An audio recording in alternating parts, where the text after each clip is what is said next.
பேர்ல ஒரு மரம் நிற்குதுன்னா அது இங்கே வேறு எந்த எந்த இடத்துல இருக்கு மரம் நிற்கிறது காரணம் அடிவே அல்லேலூயா. நம்ம நிற்கிறதுக்கு முதல் காரணம் இயேசு தான். அந்த அங்கே ஆராதனை தான் ஆண்டவருடைய சபதம். அல்லேலூயா. நான் நிற்கிறதுக்கு நீங்கள் நிற்கிறது இந்த ரகசியம் நம்ம புரிஞ்சுக்கிட்டோம்னா ஆண்டவர் நம்மளை சக்ஸஸ்ஃபுல்லாக மாற்றுவார். அல்லேலூயா. ஸ்தோத்திரம். நாங்களும் அதே வார்த்தைகளுக்கு எடுத்து கொடுக்கணும். அல்லேலூயா. நம்ம ஆசீர்வாதம்னா நம்ம உழைப்புல இல்லை, நம்ம உழைக்கணும். கண்டிப்பாக உழைப்ப கொடுத்து, ஆனால் அதை காட்டணும். அந்த நம்மளை பெருக பண்ணுகிற ஆசீர்வாதம் அந்த பைபிள் இருக்கு. அல்லேலூயா. ஸ்தோத்திரம். நம்ம பிள்ளைக்குரிய சொத்து பத்திரம் தான் நம்முடைய சொத்து பத்திரம். நம்ம உழைக்கிறது வந்து சாப்பாட்டுக்கு, நம்ம சாப்பாட்டுக்கு பிள்ளைங்க படிக்கிறது தான், வேற எதுவும் ஒன்றுமே ஆகாது. ஆனால் கர்த்தர் இங்கே வச்சிருக்காரு நம்ம சொத்து. அல்லேலூயா. ஸ்தோத்திரம். அந்த அல்லேலூயா ஒரு தகப்பனுடைய சொத்து. அல்லேலூயா.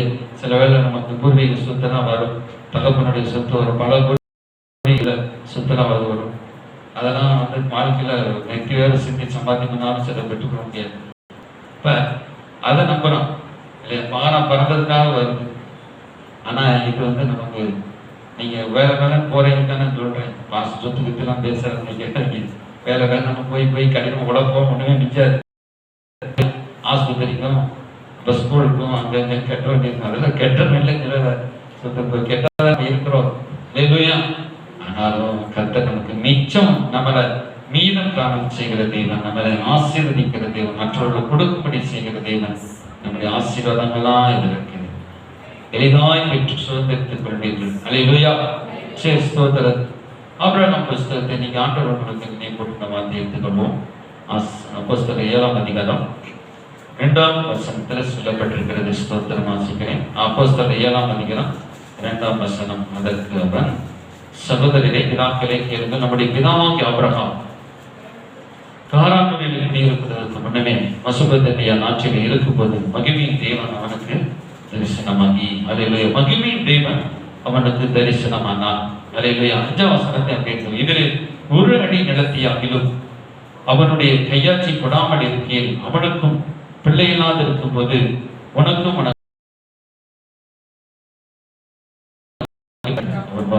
வாக்குத்தத்தம் பண்ணினார். அல்லேலூயா. ஸ்தோத்திரம். சொல்றாரு மகிமையின் தேவன் அப்படின்னு சொல்றாரு. அல்லேலூயா. மகிமையின் தேவன். அல்லேலூயா. இந்த க்ளோரி அப்படின்னு சொல்லுவாங்க. மகிமைக்கு க்ளோரி. அல்லேலூயா. க்ளோரியஸ் சொல்லுவாங்க. அது ஒரு இன்னும் செகினா மகிமை அப்படின்னு சொல்லுவாங்க. செகினா மகிமை. அல்லேலூயா. ஆண்டவர் ஒரு மகிமையில தோற்று இப்படியே பிரசனமாகி அவர் தோற்று பேச. அல்லேலூயா. இப்ப தேவன் பேசினார் என்றவருக்கும் மகிமையின் தேவன் தோற்றி பேசினார்ன்றதுக்கும் நமக்கு ஒரு வித்தியாசம் இருக்கு. அல்லேலூயா. ஸ்தோத்திரம். அவர் சர்வ வல்லமையுள்ள ஒரு மகிமை கொடுத்து நம்பலாம். இப்ப ஆபிரகாமை சந்திக்க வரும் பொழுது 3 தூதர்கள் வந்தாங்க. தூத வேடத்துல ஆண்டவர் வந்தார் இல்லையா.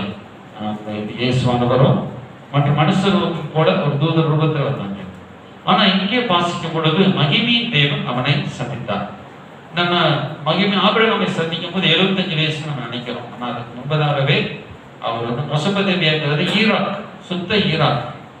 அங்க மெசொப்பொத்தாமியா. நான் படிக்கும்போது மெசொப்பொத்தாமியா அந்த வரலாறு படிச்சிருக்கேன்.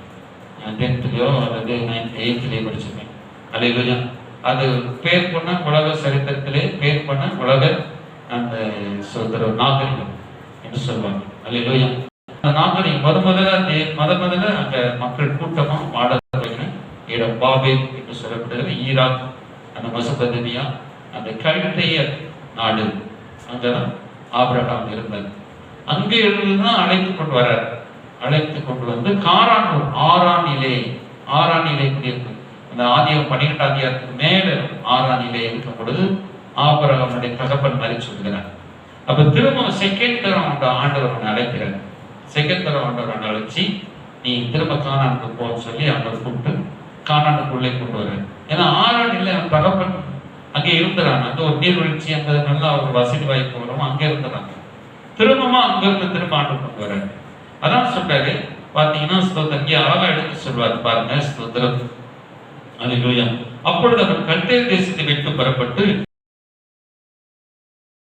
தகப்பன் மரித்த பின்பு அவ்விடத்தை விட்டு, அல்லேலூயா, விட்டு நீங்கள் இப்பொழுது குடியிருக்க தேசத்தை அவனை அழைத்து கொண்டு வந்து குடியிருக்கும்படி செய்தான். அல்லேலூயா. அடுத்து சொல்றாரு. அல்லேலூயா. இப்ப இங்க வாசிக்கும் என்ன சொல்றாரு? 2ஆம் அதிகாரத்துல 7ஆம் அதிகாரம் 2ஆம் வசனம், ஆபிரகாம் காரானிலே குடியிருக்கிறதற்கு முன்னமே மெசொப்பொத்தேமியா நாட்டிலே இருக்கும்போது, அப்ப காரானிலே ஆண்டவர் வந்ததை நம்ம பைபிள் எழுதப்பட்டிருக்கு. அது எங்கன்னா ஆதியாகமம் 12ஆம் அதிகாரத்தை எடுத்து பார்த்தீங்கன்னா அதுல சொல்லப்பட்டிருக்கிறோம். அதுல ஆதியாகமம் 12ஆம் அதிகாரம் இந்த சரித்திரத்தில் உங்களுக்கு தெரியும். 12ஆம் அதிகாரத்துக்கு மேல ஸ்தோத்திரம் 12ஆம் அதிகாரத்துல வாசிக்கும்போது கர்த்தர் ஆபிரகாமை நோக்கி உன் தேசத்தையும் இடத்தையும் உன் தகப்பனை விட்டு புறப்பட்டு நான் உனக்கு காண்பிக்கும் தேசத்துக்கு வான்னு சொல்வாரு. ஆனா அப்போது அவர் எங்க இருந்திருப்பாருன்னு நினைக்கிறோம். அவர் வந்து அதுக்கு முன்ன மேல 11ஆம் அதிகாரம் 31 வருஷம் தேராது தன் குமாரனை ஆபிரகாமையும் ஆரோனுடைய குமாரன் எல்லாம் பேரன் அவரன் மனைவியாகிய தன் மருமகள் சாரை அழைத்துக் கொண்டு அவருடைய ஊர் என்கிற கல்தேயருடைய பட்டணத்தை விட்டு கானான் தேசத்துக்கு போக புறப்பட்டான். அவர் ஆறாம் மட்டும் வந்தவங்க இருந்துட்டாங்க. அங்க இருக்கும் பொழுது கர்த்தர் இன்னொரு ஆறாம்ல பேசிட்டார். அல்லேலூயா. பேசி திரும்பமா அவர் அழைத்துக் கொண்டார். ஆனா இங்க என்ன சொல்றாருன்னா காரான் ஆறான் 2 ஒண்ணுதான். காரானில் இருக்கிறதுக்கு முன்னமே மெசொப்பொத்தேமியா நாட்டிலே இருக்கும்போது அவனை அழைத்தவன். அல்லேலூயா. அவனை ஆண்டவர் தமக்கென்று அழைக்கிறார். நீங்க நல்லா கவனமா கேட்கணும் தேவ செய்தியை. கர்த்தர் நம்மளை வந்து ஒரு குறிப்பிட்ட ஒரு சமுதாயத்திலிருந்து நம்மளை அப்படியே அழைக்கிறார். ஒரு கல்தேயருடைய பட்டணம். அவங்க கல்தேயர்னு ஒருவேளை அவங்க கல்ல சிலை செஞ்சு இருப்பாங்க. அதெல்லாம் அவங்க செய்யற தொழிலை குறிப்பிட்டு தான் ஒரு மனுஷன்னு அழைப்பாங்க. இப்ப நம்ம இந்திய நாட்டிலையும் கூட சில வேலைகள் பண்றவங்க துணிக்கிறவங்க பார்த்தா ஜவுளிக்காரங்கன்னு சொல்லுவாங்க. அல்லது முடிவெட்டுறவங்களை பார்த்தா அவங்க கரைச்சிருக்குவாங்க. ஜாதி காட்டிலும் தொழில் செய்கிற வச்சுக்கிடுவாங்க. அல்லேலூயா. வெங்காயக்காரர் எடுத்துட்டு போனா வெங்காயம் அடி கத்துறோம், வெங்காய கத்திரி பார்க்கிறாரு. உப்பு அடிச்சு தெரியும் மக்கள் உப்பு கத்திரி பார்க்கிறாரு இல்லையா. அப்ப நம்ம அவங்க தொழில் வச்சுதான் அந்த காலத்துல எப்பயும் கூட அரச பதவிகள் இப்படி காவலர்கள் இப்படி ஒரு சில பதவியெல்லாம் நம்ம நியமிக்க. அந்த தமிழ்நாட்டு சரித்திரம் அல்லது இந்தியாவுடைய சரித்திரத்தை எடுத்து பார்த்தோம்னா இந்த திராவிடர்கள் மற்ற பகுதிகள் அவங்க தொழில் வேலை செய்யறத வச்சுதான் ஜாதியா மாறிச்சு.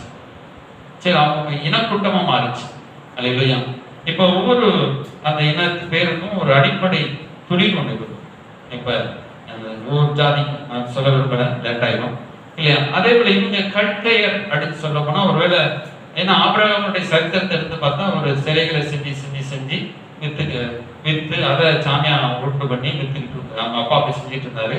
இவரும் அதை செஞ்சுட்டு இருக்கும் பொழுதுதான் இதை காட்டிலும் பெருசா இருக்குமோ அப்படின்னு கர்த்தர் பேசுறாரு. இது காட்டிலும் யோசிக்கிறாரு. சொல்லுவாங்க சூரியன் பகல்ல சூரியனை பார்த்து போராடி சொல்லியிருக்கிறாங்க. சூரியன் சாயங்காலம் மறந்துச்சு. அப்ப சாயங்காலம் நிலவு வந்துச்சு. அப்ப நிலவை பார்த்து கொண்டிருப்பாரு. இதை காட்டும் பெருசு நிலவு மறந்து போச்சு. அப்ப எதுதான் உண்மையான கடவுள் பார்க்கும்போது தேடிக்கிட்டு இருந்தார். குழந்தை வரை இல்லை. அப்பதான் ஆண்டவர் மகிமையில தரிசனமாகி ஆபிரகாமே அடிச்சு கூப்பிடுகிறார். அல்லேலூயா. அவன் இதுவரைக்கும் அவன் சிலை பேசல, சூரியனும் பேசல, சந்திரனும் பேசல. ஆனா ஒரு சத்தம் வந்து பேசுதேன் அப்படின்னு சொல்லி அவன் இருதயத்தில் அந்த சத்தத்தினால் அப்படியே தொடப்படுகிறான். ஆபிரகாமே சொல்லி ஒரு அன்பு குரல், ஒரு மகிமையின் தேவன் நமக்கு அப்படியே தரிசனமாகிறார். அல்லேலூயா. தேவன் நமக்கு ஒரு தரிசனமாகி அவனோடு கூட இடைப்படுகிறார். இடைப்பட்ட மகனே என் பின்னே வா, உன் தேசத்தையும் இனத்தையும் உன் பட்டணத்தை விட்டு என் பின்னே வா, நான் உன்னை பெரிய ஒரு இனமாக்குவேன், நான் ஒரு பெரிய ஒரு ஜாதியாக்குவேன் அப்படின்னு சொல்லி ஆண்டவர் உன்னை அழைக்கிறார். அல்லேலூயா. ஸ்தோத்திரம். இங்க கவனமா கேட்கணும். அப்ப அவனுடைய அழைச்ச நோக்கமே என்ன சொல்றாரு? நான் உன்னை ஆசீர்வதிப்பேன் சொல்றாரு. நான் உன்னை ஆசீர்வதிக்கவே ஆசீர்வதித்து நான் உன்னை பெருகவே பெருக பண்ணுவேன். ஏன்னா மனுஷன் வந்து ஏதோ ஒரு நன்மை நமக்கு நம்ம போறோம் வியாதியா கிடக்கிறோம், சுகம் தருவான்னு தான் ஆண்டவர் அப்படியா சுகம் தருவாரா ஏசப்பா எனக்கு சுகம்தான்னு சொல்லுவான். அல்லேலூயா. ஏதோ ஒரு நன்மை கிடைச்சாதான் மனுஷன் இயேசு கடவுளை பின்தொடரும். அப்படிப்பட்ட மனுஷனா இருக்கிறான். அல்லேலூயா. கடவுள் வந்து அவனுக்கு ஜீவனம் கொடுத்தாரு, அதெல்லாம் நினைக்க மாட்டான். இப்ப எனக்கு சுகம் தருவாரா, இப்ப எனக்கு இந்த கடன் அடைப்பாரா, நான் ஆண்டவர் நம்புறேன் சொல்லுவான். உனக்கு ஜீவனம் கொடுத்திருக்காரு, உனக்கு உயிரோட வச்சிருக்காரு, அதெல்லாம் நம்ப மாட்டியா? அதெல்லாம் நம்ப மாட்டேன். இப்ப எனக்கு என்ன தேவை? ஏன்னா பசி ஆத்தணும். சரி, அது அவன் பாணியிலே வருவார். ஆண்டவர் எப்பவுமே நம்ம பாணியிலே வந்துடுவார். இல்லையா? அவர் பாணி வித்தியாசம். ஆனா நம்ம பாணியிலே வந்து நமக்கு சுகத்தை கொடுத்து, நமக்கு ரட்சிப்பை கொடுத்து, நம்முடைய வியாதியை நீக்கி, நம்முடைய கடன் பிரச்சனை நீக்கி, அதுக்கப்புறம் நம்ம அவருடைய அன்பை புரிஞ்சு கொள்ள முடிய புத்தியை தந்துடுவார். அல்லேலூயா. சரி, அதே போலதான் ஆபிரகாம் ஒரு சாதாரண மனுஷன், நம்மளை போல ஒரு மனுஷன் தான் ஆபிரகாம். ஆபிரகாம் வந்து பெரிய விசுவாச வீரன் வந்து ரெண்டாவது மாறாரு. அல்லேலூயா. அப்ப ஆபிரகாமையும் ஆண்டவர் சொல்றாரு, நான் ஆசீர்வதிப்பேன். இவனுக்கு குழந்தை இல்லை, சந்ததி இல்லை. அந்த காலத்துல குழந்தை தான் பெரிய ஒரு பொக்கிஷம். ஒரு சந்ததி வேணுமே. நமக்கு அடுத்து யார் இந்த உலகத்துல? நம்ம சந்ததி இல்லை, ஒரே கண்ணீரோடு இருக்கிறான். அப்ப ஆண்டவர் சொன்னாங்க, ஆசீர்வதிக்க ஆசீர்வதித்து பெருகவே பெருகப்பட்டவே அப்படின்னு சொல்லி இந்த தேசத்தை விட்டு வாடிச்சு கூப்பிடுறாரு. அவன் போகிற என்னதென்று அறியாமல் புறப்பட்டு அப்படியே அந்த மகிமையின் தேவனுடைய அந்த மகிமையை பார்க்கிறான், அவருடைய பிரசன்னத்தை பார்க்கிறான், அவருடைய வல்லமையை பார்க்கிறான், அவருடைய அனந்த ஞானத்தை பார்க்கிறான். அல்லேலூயா.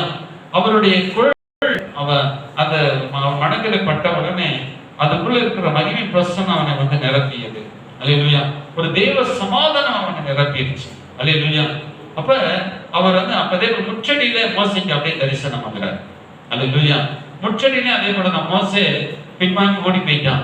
அந்த ஓடி போய் அந்த ஊர்ல இருக்கும்போது கர்த்தர் அவனையும் மீதியான் தேசத்துல அந்த முச்சடியில நடுவில் மகிமையா கர்த்தர் தோன்றி மோசே மோசே அப்படின்னு சொல்லி கூப்பிடுகிறாங்க. அங்கேயே மோசையை கூப்பிட்டு அவனை அப்படியே அழைக்கிறான்.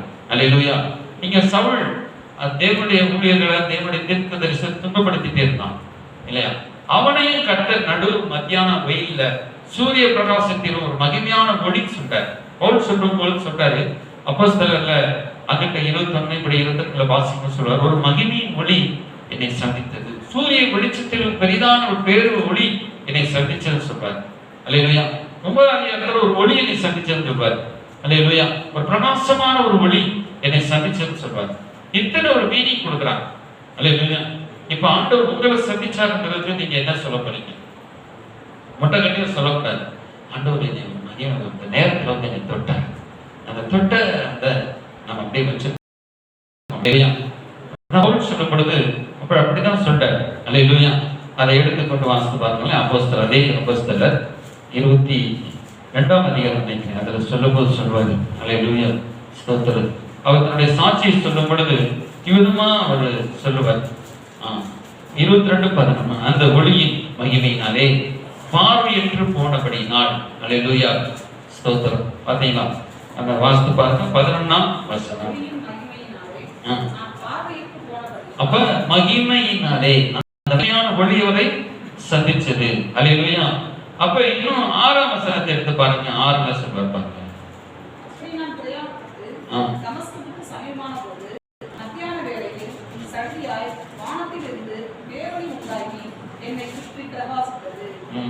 என்னை சுற்றிலும் அப்படியே பிரகாசித்தது அப்படி சொல்றார். அப்ப இங்க ஒரு பேரொளி அப்படி சொல்றார். அல்லேலூயா. பேரொளி அப்படின்னு சொல்லி அங்க வர்ணிக்கிறார். ஸ்தோத்திரம். இப்படி இன்னொரு இடத்துலயும் அப்படியே தன்னை குறித்த ஒரு சாட்சி சொல்வார். ஸ்தோத்திரம். இப்படி ஒரு பவுல் தன்னை ஆண்டவர் சந்தித்த விதத்தை அப்படியே சொல்லுகிறார். கர்த்தருக்கு மகிமை உண்டாவதாக. அல்லேலூயா ஸ்தோத்திரம். அப்ப இங்க வந்து 9ஆம் அதிகாரம் சொல்லும்போது ஒரு ஒளி என்னை சுற்றிலும் அவனை சுற்றிலும் அப்படியே பிரகாசித்தது. சரி, மகிமையின் ஒளி. அந்த மகிமையில ஆண்டவர் வந்து அப்படியே தரிசனமாகி அவனோடு பேசுகிற ஒரு காட்சி. அல்லேலூயா. அப்ப கர்த்தர் அவனை சந்திச்சுட்டாரு. இப்ப சொல்ல வேண்டிய காரியம் என்ன? அவன் இப்படி சந்திச்சு சொல்றாரு, அந்த இடத்துக்கு கொண்டு வந்தாரு. இதுல ஒரு அடி நிலத்தை ஆகிலும் அவருடைய கையாட்சிக்கு கொடாமல் இருக்கீங்க. இப்ப என்னன்னா, ஒரு அடி நிலம் கூட அந்த தேசத்துல அவனுக்கு கொடுக்கல, ஒரு அடி கூட அவனுக்கு சொந்தமாகல. இன்னும் அவனுக்கு பிள்ளை இல்லாத இருக்கும்போது உனக்கும் உனக்கு பின்வரும் சந்ததிக்கும் இதை சுதந்திரமாக தருவேன் என்று வாக்குத்தத்தம் பண்றார். என்னன்னா, விசுவாசத்தை எப்படி ஊட்டுறாரு பாருங்க. ஒரு அடி கூட அவனுக்கு சொந்தம் கிடையாது. ஒரு அடினா ஒரு ஜானு, ஒரு ஜானோட ஒரு 1.5 ஜான் நிலம் கூட அவனுக்கு சொந்தம் இல்லை, பிள்ளை வரை இல்லை. ஆனாலும் அவனுக்கு எப்படி கொடுக்குறாரு பாருங்க. இந்த தேசத்தையே உனக்கு கொடுப்பேன் சொல்றாரு. அல்லேலூயா. இப்ப நமக்கு இப்ப நீங்களாம் வரலான்னு ரொம்ப சோறு. அல்லேலூயா. இப்ப 7 மணி வரை வரலான்னு ரொம்ப இதாயிரும். என்னடா ஓடியை பார்த்து பெண்ணால் ஓடியை பார்த்து. அல்லேலூயா. இப்ப அவனுக்கு வந்து இப்ப 25 65 வயசுல அழைச்சிருப்பான்னு வச்சுக்கிறோம். 10 வருஷம் ஆச்சு, 25 வயசு ஆச்சு, 75 வயசு ஆச்சு வச்சுக்கிறோம். என்னாண்டு வரை 10 வருஷம் ஆச்சு, 20 வருஷம் ஆச்சு, இன்னும் ஒரு குழந்தை கூட காணும். தேசம் முழுவதும் குழந்தையா பிறகு சொல்றீங்களே, வானத்தை நட்சத்திரங்களை கூட பிறகு பண்ணுன்னு சொல்றீங்களே, ஒரு அடி கூட வாங்கல, நான் காசு கொடுத்து ஒரு அடி கூட வாங்கல, இந்த தேசம் முழுவதும் உனக்கு சொந்தம் சொல்றீங்க, இதெல்லாம் ஆகுமா? இது தமிழ்நாடு முழுவதும் உங்களுக்கு சொந்தப்பா அப்படின்னா நீங்க நம்புவீங்களா? ஸ்தோத்திரம். அல்லேலூயா. சிஸ்டர்கிட்ட சொல்றோம், சிஸ்டர் உங்களுக்கு என்ன செய்யுங்க, தமிழ்நாடு முழுவதும் உங்களுக்கு உண்டு சிஸ்டர் சொல்றோம். கைதாஸ் சிஸ்டர் என்னப்பா சொன்னா, ஓட்டு வீட்டுலாம் இருந்துட்டு இருக்கிறேன், நீங்க தமிழ்நாடு முழுவதும் இருக்கிற இடம் குறிச்சதான் இருக்கு. எனக்கு ஒரு கார வீட்டுக்கு வழி இல்லாம நான் உட்காந்துருக்கேன், நீங்க வேற எப்படி சொல்லுவாங்களா? சொல்ல மாட்டாங்களா? ஸ்தோத்திரம். அதே போல ஆபிரகாம் வீட்டு பையன் ஒரு அடி கூட என்ன வாங்க, அதுக்குள்ள இந்த தேசத்தையே தருவீங்கன்னு சொல்றீங்களே.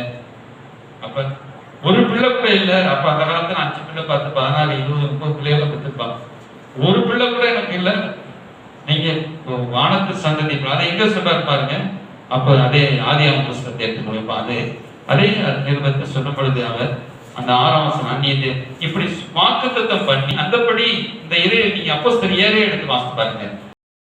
அந்தபடி தேவன் அவனை நோக்கி உன் சந்ததியார் அந்நிய தேசம் சஞ்சரிப்பார்கள், அத்தேசத்தார் அவர்களை அடிமைகளாக்கி 400 வருஷம் துன்பப்படுத்துவார்கள்.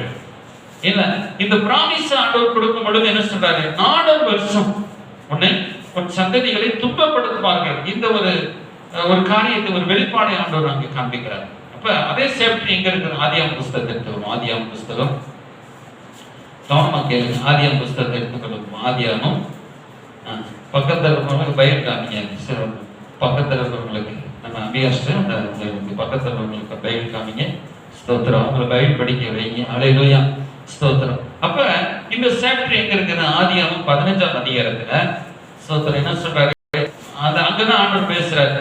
இன்னும் 3ஆம் வசனத்தை பாசம். பின் ஆபிரகாம் எனக்கு புத்திர சந்தனாகவில்லை, ஏதோ என் வீட்டில் பிறந்த பிள்ளை எனக்கு சுதந்திரமாலே இருக்கிறான் என்றான். அப்பொழுது கர்த்தருடைய வாக்கு உண்டாகி, இவன் சுதந்திரியாகல, உன் கற்பை பிறப்பாய் இருப்பவனை சொந்தமான அண்ணாந்து பார் அப்படின்னு சொல்றாரு. அவைகள் என்ன முடியுமா? உன் சந்ததி இவ்வனமாய் இருக்கும் சொல்றாரு. அல்லேலூயா. அவன் கர்த்தரை விசுவாசித்தான், அதை அவர் அவனுக்கு நீதியாக எண்ணினார். அல்லேலூயா. ஸ்தோத்திரம். அவன் கர்த்தர் இதெல்லாம் சொல்லும் பொழுது பாருங்க, உன் சந்ததி வானத்தை நட்சத்திரத்தை போல இருக்கும்பா, மேல என்ன கொடுமா அப்படின்னு கேட்டா, ஆமா அப்படியே அவன் அதை அப்படியே விசுவாசிக்கிறான். அல்லேலூயா. விசுவாசம் அவனுக்கு விசுவாசங்கிறது ரொம்ப பூரிப்பான ஒன்றாயிடுச்சு. அல்லேலூயா. விசுவாசத்துக்கு பழகிட்டான். பார்த்தேன் 20 35 வருஷமா காத்து இருக்கிறான். அப்ப எவ்வளவு பெரிய விசுவாசம் நம்ம எல்லாம் இது செஞ்சிருப்போம். ஸ்தோத்திரம். சில வேளை நம்ம ஒரு ஆத்மா ரட்சிக்கப்படாதா, ஜனங்கள் சீக்கிரம் வரமாட்டாங்களா, இந்த தாகத்தோடு இருக்கும். ஆத்மாக்கள் இன்னும் வரணுமே அப்படின்னு நம்ம தாகத்தோடு இருப்போம். வரலன்னா ரொம்ப வேதனையா இருக்கும். என்னடா ஆளோ காணுமே, வேலைக்காக போயிடலாம் ஆண்டவரை, இப்படி அப்படின்னு வியாபாரத்துக்காக போயிடலாம் ஆண்டவர்களா நினைத்தது இல்லையா? அப்ப நமக்கு இவ்வளவு ஆண்டுகள் ஆகியும் 20 வருஷம் ஆச்சு, இன்னும் நிறைய ஆத்மாக்களே நம்ம கேட்போம். அல்லேலூயா. நீங்கள் சொல்லுவீங்க 20 வருஷம் ஆச்சு, வேலை என்ன மிச்சம் வச்சிருக்கிறேன் சொல்லுவீங்க இல்லையா? பிள்ளைகளும் இப்படி என்ன வளரணுமே அப்படின்னு சொல்றீங்க இல்லையா? அப்ப நமக்கு இவ்வளவு பெரிய காரியங்கள் இருக்குது. அப்ப ஆண்டு சொல்ற இல்லப்பா, உனக்கு இவ்வளவு பெரிய சபையை தருவேன், இவ்வளவு பெரிய ஆத்மாக்கள் உனக்கு இந்த திருச்சபை தேசத்துல உண்டாகும். அல்லேலூயா. இந்த பட்டணத்துல உனக்கு இவ்வளவு ஜனங்கள் பெருகுவாங்க, இந்த ஜனங்கள்லாம் சபைக்கு வருவாங்க. அல்லேலூயா. உன்னோட வாழ்க்கையில உன் பிள்ளைகள் எல்லாம் அப்படி ஆசீர்வாதமா இருப்பாங்க அப்படின்னு சொல்லும் பொழுது, சரி நம்ம என்ன சரிங்க ஆண்டவரை ஸ்தோத்திரம் பண்ணி விசுவாசிக்கும். அல்லேலூயா. அவனுக்கு அதான் சொன்னார், ஒரு அடி இல்லை, ஒரு குழந்தை இல்லை, வேலைக்காரனுடைய பிள்ளை இருக்குது, இதை தத்தெடுத்து வளர்த்துக்கிறேன் அப்படின்னு சொல்லி ஆண்டவர் உதவி செய்யலாம் இல்லையா? பொண்ணு ஆகாரத்தை பிள்ளை பெற்று இஸ்மவேலை பெற்றுட்டு அதையும் ஆண்டவருக்கு நான் உதவி செய்யறேன்னு சொல்லி அப்படி போனா, ஆனால் பெரும் தலைவலியா ஆயிடுச்சு. ஆகார் மூலமா வந்த பிள்ளை பெரும் தலைவலி. இன்னைக்கு வரைக்கும் 4000 ஆண்டு பெருந்தேலம் தளபதி இல்லையா? ஸ்தோத்திரத்தி. அப்ப சில வேளை நம்ம ஆண்டவருக்கு உதவி செய்யறோம்னு சொல்லிட்டு போனாலுமே அதுக்கு என்ன ஆயிரும்? பெரிய தலைவலியா இருக்கும். சில பேர் நம்ம பாருங்க, ஆண்டவரை விட்டுட்டு வேலை செஞ்சுட்டே இருப்போம். போய் நைட்டு முதல்ல வளரும், ஆண்டவரை நம்ம வேலை பார்த்தவங்களுக்கு குடும்பத்தை நடத்தணும்பா, ஆண்டவரை சமைக்க உதவி செய்யணும்பா. கடையில் அவன் பின்வாங்கி கூட வாய்ப்பு இருக்கும். வேலை வேலை வேலை வேலை போய் பின்வாங்கி போயிடுவாங்க சிலர். அப்படின்னு சொல்லி இருக்கும் இல்லையா? வேலை கொடுத்தது ஆண்டவர் தான் இல்லையா? ஆண்டவரே தப்பா நடப்பாங்கன்னு சொல்லிட்டு இல்லையா? அப்ப சில பேர் நம்ம ஆண்டவருக்கு உதவி செய்யறோமா நினைக்கிட்டு இருக்கோம். ஆண்டவருடைய பிளஸிங் நம்ம மேல வந்து வரணும் இல்லையா? நமக்கு என்ன வேணும்? ஆண்டவருடைய பிளஸிங், ஆசீர்வாதம் வேணும். வேலையும் பார்க்கணும், ஸ்தோத்திரம். நமக்கு ஆசீர்வாதம் வரணும், ஆண்டவரையும் தேடணும். அல்லேலூயா. இப்பதான் நீங்க 7 மணிக்கு ஓடிட்டு இன்றைக்கு வரலன்னா அவர் வேற கிளியா கிளிப்பாரு சொன்னாரு மனசுக்குள்ள இல்லையா, வேலையும் பார்க்கணும், இங்கேயும் வரணும், எப்படி ஆண்டவரேன்னு சொல்லி. அல்லேலூயா, ஸ்தோத்திரம். அப்ப நானும் இப்படிதான் காலையில் நீங்க கிடக்குறவங்க ஒரு ஆத்தமா சீக்கிரம் வரக்கூடாதா, நம்மளும் வாங்கிப்போம். ஆமென். அல்லேலூயா. இப்ப ஆண்டவர் என்ன செய்யறாரு, இதே போலதான் ஆபிரகாம். அல்லேலூயா. ஆண்டவர் உதவி செய்யணும், ஆகாட்ட போறான், அங்க போய் அங்க பெரிய தலைவலி, குடும்பத்து இன்னும் பிரச்சனையா பெருகுது. ஸ்தோத்திரம். அப்புறம் அங்கிட்டு ஒரு சில காரியம் சுயத்துல ஈடுபடுறான், அவன் வேலைக்காரனுடைய பிள்ளையை பார்க்கறான், இல்ல ஆண்டவர் அதையும் தட்டி விட்டுறாரு. ஆனா உன்னுடைய கட்டுப்பரப்பா இருப்பவனே உனக்கு சோதரமாளி, உன வானத்து நட்சத்திரங்களை போல இப்படி பெருக பண்ணுவேன்னு சொல்றது. அல்லேலூயா. இது அவன் நம்ப வேண்டியதா இருக்குது, விசுவாசிக்க வேண்டியதா இருக்கிறது. அல்லேலூயா. அப்ப ஸ்தோத்திரம். ஆண்டவர் கேட்கிற இது எதனால ஆகும் கேட்கணும். அவனுக்கே சந்தேகமாகி ஸ்தோத்திரம் ஒரு ரெவலேஷன் ஆண்டவர் காட்டுறாரு. என்ன ரெவலேஷன்னா, ஒரு வெளிப்பாடு ஆண்டவர் சொல்றாரு, ஒரு தீர்க்க தரிசனத்தை அவனுக்கு சொல்றாரு. என்ன தீர்க்க தரிசனம், உன் சந்ததியில 400 வருஷம் ஃபாரின்ல எகிப்து போய் அடிமையில இருப்பாங்க, தீர்க்க தரிசனம் சொல்றாரு. ஏன்னா ஒரு குழந்தை கூட பிறக்கல, இன்னும் அதுக்குள்ள ஒரு குழந்தை தான் பிறந்து ஒரு பெரிய ஒரு சந்ததியாகி அங்க போய் அடிமையில இருப்பாங்க, தீர்க்க தரிசனம் வேறையா. சோத்திரம். பொம்மாத்துக்கு ஒரு அளவு இல்லையா, சோத்திரம் சொல்றோம்ல, செலவு பொம்மாத்துக்கு ஒரு அளவு இல்லையா. அல்லேலூயா, ஸ்தோத்திரம். ஆலயவர்ல ஒரு 1000 ஜனம் வாங்கி போட்டு, அல்லேலூயா, அப்படியே ஒரு பாஸ்டர் பாட்டுங்க, அவரு ஒரு சர்ச் நடத்தினார். ஆண்டவர் சொன்னாரு, இந்திரா நகர் சர்ச்சை வச்சு 7 சர்வீஸ், ரொம்ப 40-30 வருஷம் கழிச்சு இந்த 7 சர்வீஸ்ல ஆத்மாக்கள் வந்தாங்க. ஆண்டவர் சொன்னா, 40 நாள் ஜெபம் பண்ணிட்டு இருக்கும்போது 47ஆவது நாள் காணா கண்ணூருக்கு போந்துட்டார். கண்ணூர்ல போனா பெரிய பட்டிக்காட்டு கிராமம். என்னாண்டவர் அதுக்கு 3 நாள் ஜெபமே பண்ணலையா, உபவாசப்பட்டு 50 நாள் ஜெபம், 47ஆவது நாள் கிராமத்துக்கு போய் கண்ணூருக்கு போய் விட்டாரு. 3 நாள் கப்பட்டு கண்ணை முன்னா கண்ணூர் வருது, கண்ணை திறந்தா கண்ணூர். சரி வேற வழி இல்லைன்னு சொல்லிட்டு போயிட்டார். போய் அங்க போய் சர்ச்சை கட்டி 17 ஆயிரக்கணக்கான சேர் வாங்கி போட்டாரு. 17,000 சொல்றாங்க, வாங்கி போட்டு பார்த்தா 16, 15 பேர், 16 பேர். 2வது சர்வீஸ், 3வது சர்வீஸ் 30 பேர். யாரெல்லாம் கண்ணூருக்கு வரு, கண்ணூருக்கு போக சொல்றாரு. இப்ப சித்தமா 100 பேர் போட்டாங்களா, கண்ணூர் தேவ சித்தமே இல்லை. நீங்க சொன்னா கண்டிப்பா தேவ சித்தம் தான். அல்லேலூயா, ஸ்தோத்திரம். தேவ சித்தம் இல்லைன்னு சொன்னா அப்ப கண்டிப்பா தேவ சித்தம் சொன்னாங்க. கடைசியில பரவாயில்ல, டிவிலாம் வச்சுட்டா, வெளியே வச்சா ஆத்மாக்கள் வரல. அப்ப நல்லா ஜெபிக்கிற மனுஷன், வேற நிறைய ஒரு சில காரியங்கள் இருக்கும், நம்ம நல்ல ஜெபத்தை தான் சொல்லணும். அல்லேலூயா.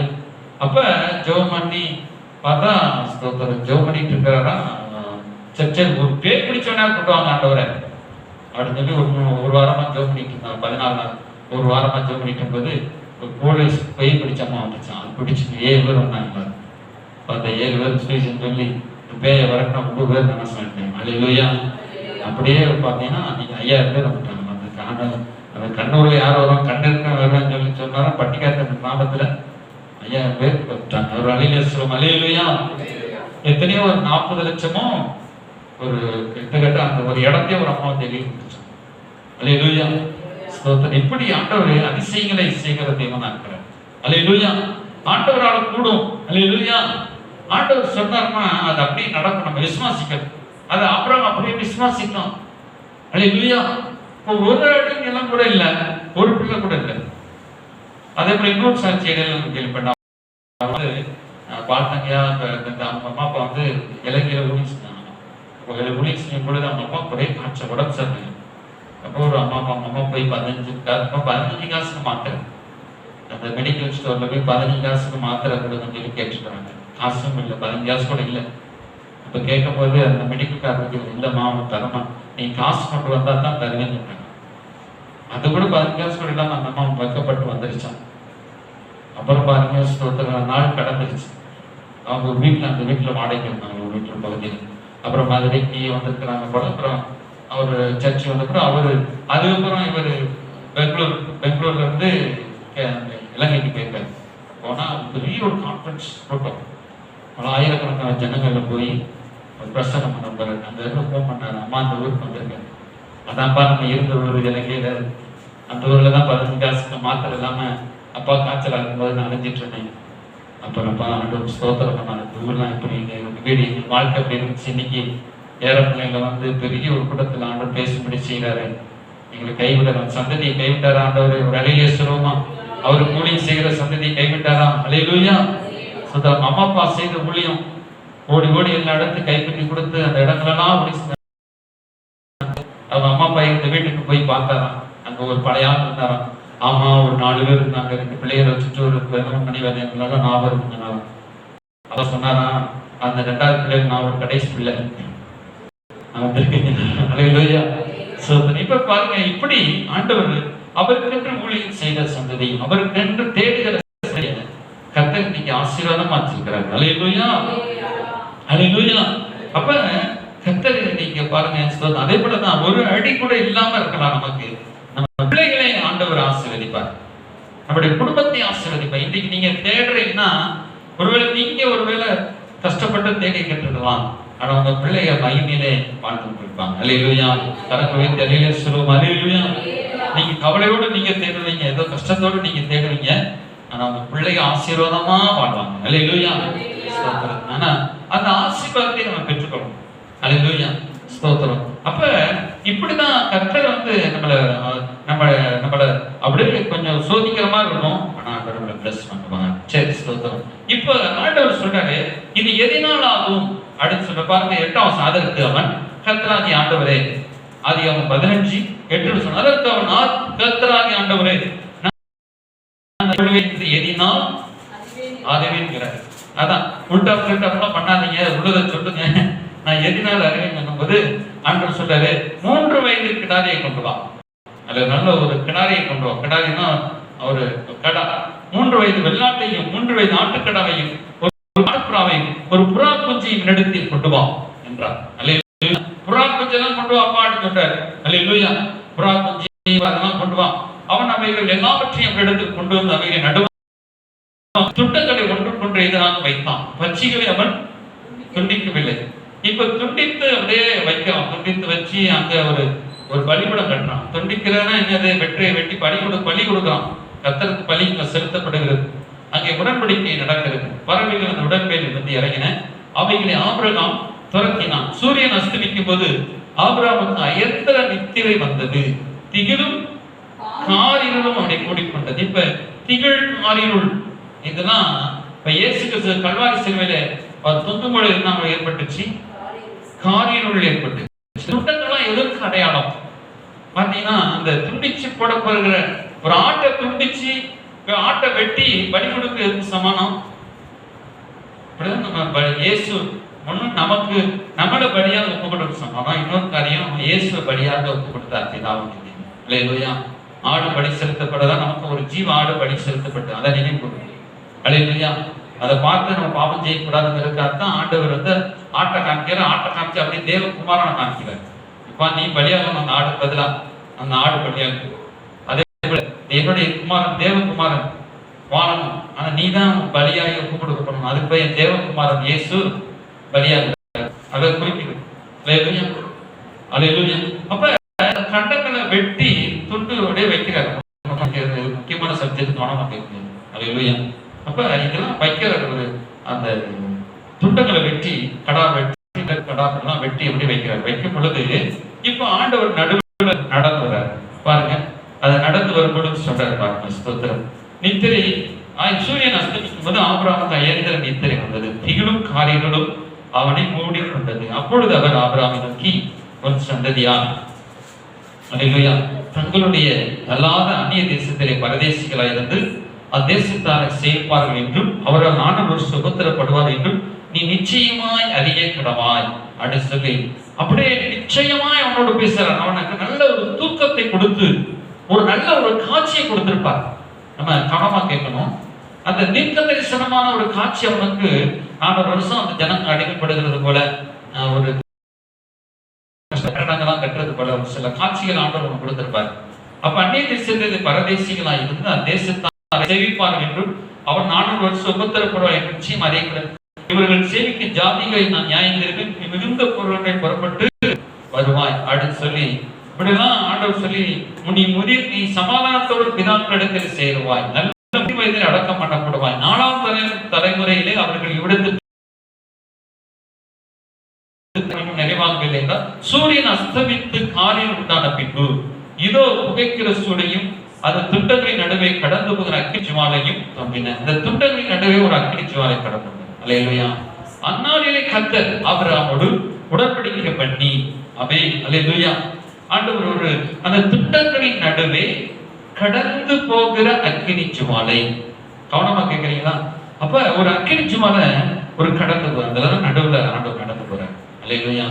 ஏன்னா ஆண்டவர் சொல்றாரு, இந்த துண்டங்கள் பாத்தியா, இந்த துண்டங்கள் கிடக்கிறது போலதான் என் குமாரனை இயேசுவை பலியாக கொடுக்கிறேன். அல்லேலூயா. இந்த குமாரனை கொடுத்தாலும் உன்னை ஆசீர்வதிப்பேன். அல்லேலூயா. நம்ம ஆசீர்வதிக்கப்படுற காரணம் என்ன? இந்த குமாரன் பலியாக இருக்காரு. அல்லேலூயா. அந்த பார்க்கணும். நம்ம ஆசீர்வாதம் நம்ம கை வேலையே நம்ம பார்க்கிறோம். நம்ம விரட்டுறோம், மனைவி விரட்டுறோம், பிள்ளைகளை விரட்டுறோம், கணவனை விரட்டுறோம், அதனால வேலை போடுறோம். முக்கியமா இல்லை ஸ்தோத்திரம். ஆனாலும் அந்த ஆசீர்வாதம் இங்க வந்திருக்குது. முதல் ஆசீர்வாதம் இயேசு அந்த சிலுவையில பலியானதை காட்டுறது, பலி செலுத்து. அல்லேலூயா. இன்னொரு சொல்றாரு, இந்த உன்னை நான் ஆசீர்வதிக்கலன்னா நான் இந்த துட்டங்களுக்கு கூட சமணமா கிடக்குங்கிற அந்த ஒரு மீனிங்லையும் கர்த்தர் சொல்றாரு. உடன்படிக்கைன்னா என்ன? 2 பேரும் கத்தியை வச்சு 2 பேர் கையும் கீறி 2 பேர் ரத்தத்தையும் இப்படி ஒன்னா சேர்த்து வச்சு